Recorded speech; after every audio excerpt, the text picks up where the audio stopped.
titre de ce livre, Est-ce que tu m'aimes encore? J'ai voulu que ce soit quelque chose que les deux personnes puissent dire.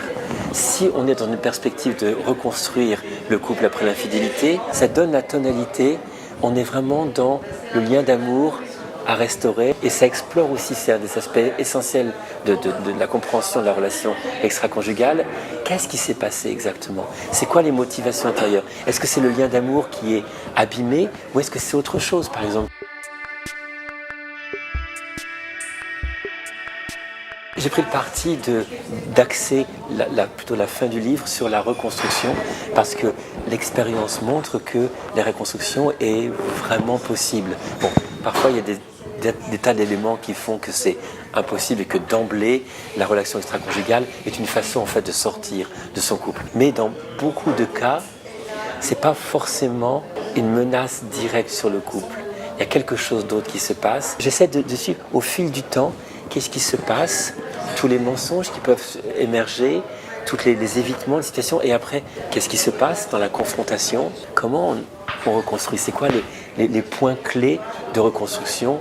Les enjeux autour de la confiance, les enjeux autour du pardon, les enjeux autour de la sexualité, et à quel niveau on va reconstruire notre couple, avec quel nouveau cahier des charges on va se reconstruire, parce qu'il ne faut surtout pas repartir avec les mêmes éléments du passé, parce que les mêmes causes produiront les mêmes effets. C'est plein de petites choses comme ça qui sont des éléments charnières dans la reconstruction.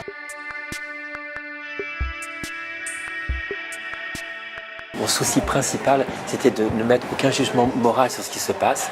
C'est une personne qui essaie de trouver un bonheur pour elle, une autre personne qui essaie de trouver du bonheur pour elle, et puis la troisième personne que je me refuse à appeler l'amant ou la maîtresse, je l'appelle la troisième personne pour enlever toute idée de jugement, de condamnation, de quoi que ce soit. Et au bout du compte, c'est comment ces trois personnes vont articuler leur vie, comprendre la souffrance de la personne qui est infidèle, parce qu'elle est là aussi.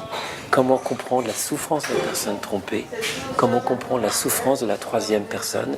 Parce que tout le monde essaie d'être heureux, mais on s'y prend tellement mal qu'au bout du compte, on arrive à beaucoup d'inutiles tourments. Et comment on essaie de se reconstruire dans tout cela, en sachant qu'il y aura toujours quelqu'un qui va souffrir.